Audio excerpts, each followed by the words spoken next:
Hey guys, Video Fletcher, and this is episode, I believe, 35 or 36. We're around about that number. And this time, this one's not going to be too in-depth. For those that don't know, this is where I like to give tips about how to improve your game. But today, because this is the new maps, well, basically I wanted to try them out.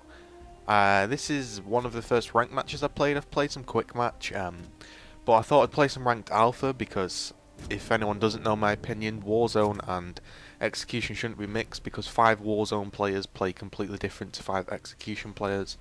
But anyway, that's not the topic. Today's topic is going to be forcing your opponent to do something. This is a thing in Gears of War that can work to your advantage if pulled off correctly. You can force them to do something that they necessarily didn't set out to do, and it completely changes the game. Now, for Slab, I've only learnt a few strats, so I thought I'd give you my strats so far. If strats change, or my strats change, I'll upload a new video. I want to keep this up to date. I didn't really do it for the old Gears 3 maps because everyone else had done it. They didn't really have that much more to add, but for Slab, you'll watch, I go nades first. This is purely, simply, to force them to go nades with me if they don't go. So I throw them a smoke just to check if anyone's there. No one's gone, so I'm free to have 5 grenades, and you're just going to watch how much support I do. Now, yes, I should have got 2 kills with these grenades. I messed up. I should have at least got 1 kill. But right now, you'll notice we gain the boomer. We managed to push in and gain the boomer. That forces them basically to have a fight or flight. They're either going to run away and try and get away from it, or push in, get the boomer for themselves, and hold it. Now, because they didn't expect me to go up frags, I'm just checking if anyone's to my side, and I'm just putting on so much Lancer damage, getting my actives. I don't even have to be that accurate. I know I should be more accurate and not move, but you can just see the way it's making them back off. Even if I'm not being that accurate, they're thinking in the back of their mind, you know, if I rush out, I'm going to get Lancered like that guy is. I reckon he should have gone down. I've almost used an entire clip of Lancer, and we're just kind of pressuring them. If they go and push that guy, because what they've got to do in this situation, they're either going to wait for boom or they're going to go, come on, we've got 2 guys. I can't get down to that guy. There's no way I can get down quick enough to help him, so if they go to push him, my lance has got to be perfect. So now I'm starting to think, right, I don't want to waste all these bullets. So I switched my pistol, and I'm shooting him in the head. Shoot him in the head to do more damage, and he goes down.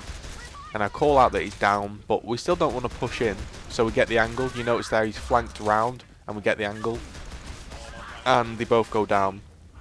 They were that distracted by me and the fact that they basically couldn't go anywhere, that they lost the main objective was to stop that guy getting the angle. He managed to sneak around and get the angle, and you notice there 424 points of pure damage.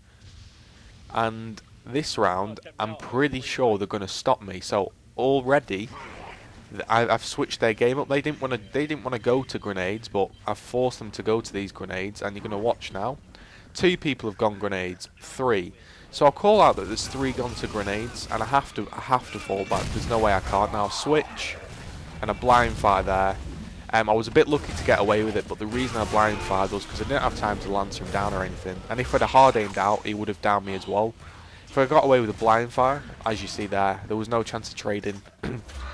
So, my team, we were playing with some subscribers, and we played well a couple of other games, but this game, they didn't really perform. This was one of my better games, and I reckon if we'd have performed better and would have worked a bit more as a team, I don't want to blame it all on my team, but a lot of the reasons we lost were down to a few key things.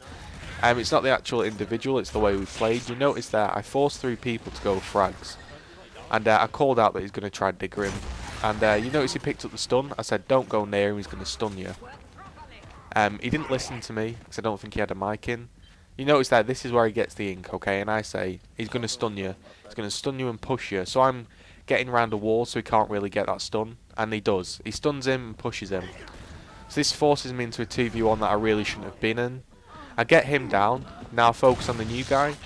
He isn't going to kill me when he's on the floor, and I take the 2v1. The reason that worked was, I downed the first guy with 2 solid shots. He's not going to shoot me, he's not going to put any more damage on. My new threat is the person walking towards me. Put 1 shot on her, kill the guy that she just picked up, kill herself because she can't obviously shoot once she's reviving, and then chance it and try body him, and I did body him. So you notice here we're trying to switch it up, I think. We're playing on Alpha against the swaps are a little bit different to what you're seeing in Public.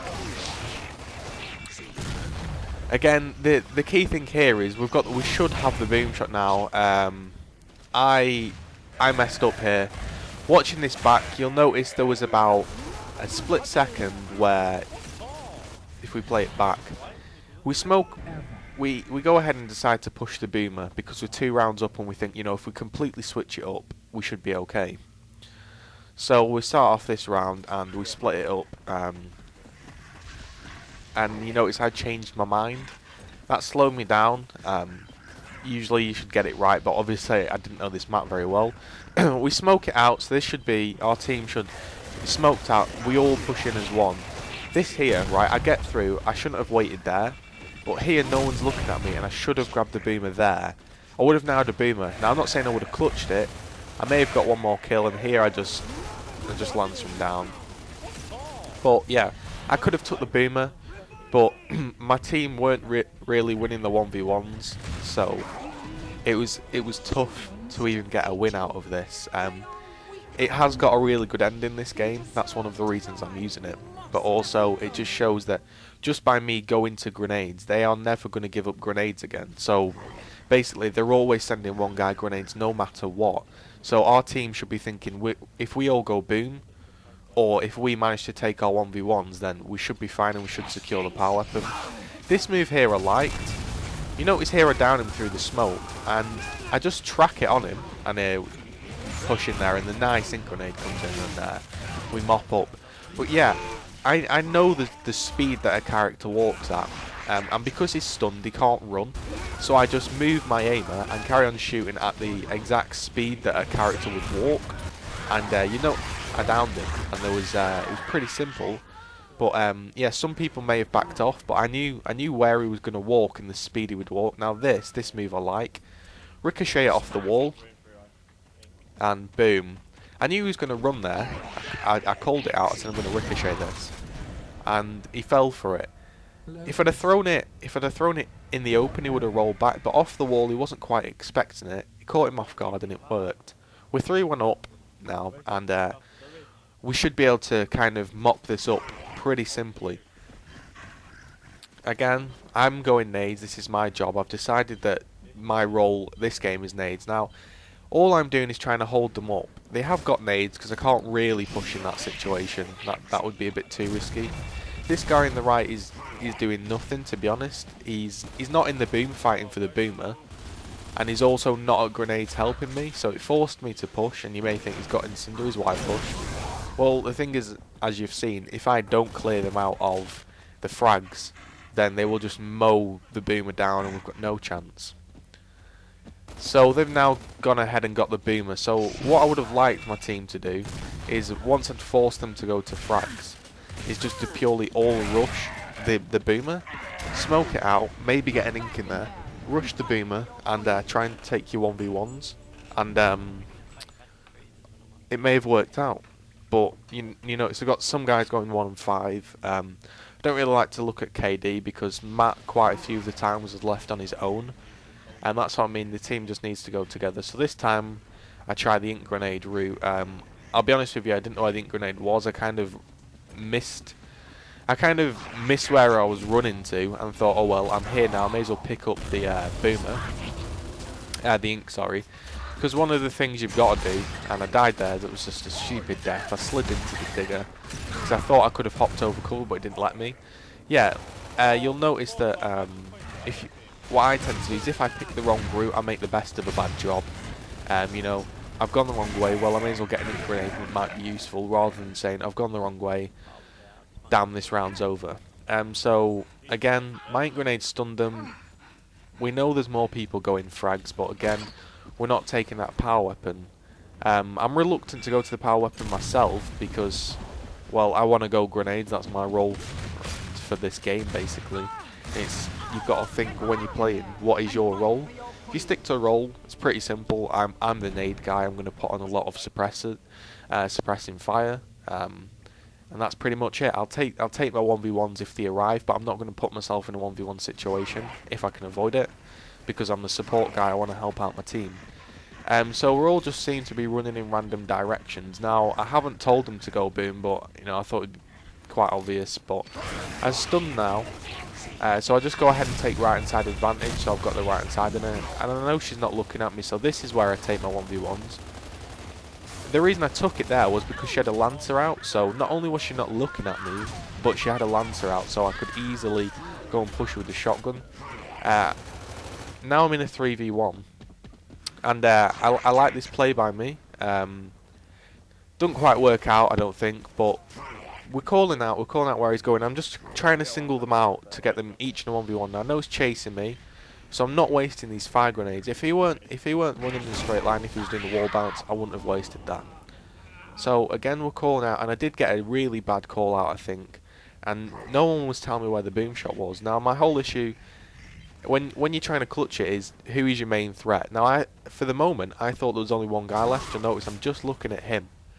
They then call out there's a boomer, so I'm thinking he's my new threat. Okay, I need to get away from this boomer. Boom on your left side. He's the new threat. Okay, so when you're thinking about doing a clutch, you've got to think, what is your main threat? How are you going to deal with it? So my approach to dealing with a boom shot is to single him out, and I know I've got a fire grenade, so if done right I will kill him. Now, I thought that was a really nice throw. If we watch that back, it might have seemed lucky, but it wasn't. They've got such a huge splash radius that if you get it the right height, then it's either going to impale him. If you're accurate, it's either going to impale him, or he's going to roll back, and you can't roll away from him because the splash damage kills you. So this is my one chance I get. I'm kind of sat and I'm thinking, you know, I'm not going to get a better chance to singling him out than getting basically a one-shot across the map with this flame. So I see he's a little bit vulnerable in a minute. We're just kind of checking these two angles, and there I see he's vulnerable with his Lancer out, and bang, cheeky little lob, and it's 55 seconds left. And I do want to draw it out here. I'm not going to push a boomer. On this update that I've been playing, there is no man up rule if you're watching this, so there's no man up rule, so I can just sit it out, and it wouldn't have made a difference if there weren't a man up rule because it's 1-all. I would have chose to sit it out every time because he has a boom shot. You don't have to go for that clutch, you know. Some people may be thinking, come on, I can clutch this and win. I'm just thinking, you know what, I've done my work. I've killed 2 or 3 people that round with nice nades, and I don't want to get killed now. No one's telling me where the boom shot is. They're telling me he's stood at frags. They're telling me he's in the boom shot alley, and he kills me. And you hear the no way call, but I didn't know where he was. No one was telling me. I got a 2.0 KD. Don't really like to look at KD, but you know, a couple of people went 1 and 7, so it didn't really help. But the whole point of that commentary wasn't to moan at players. It was just to show that how one simple move that is effective can change a game.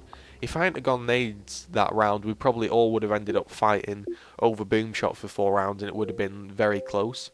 But the nades just opened it up, and hopefully you learned a few things, or just generally enjoyed the commentary.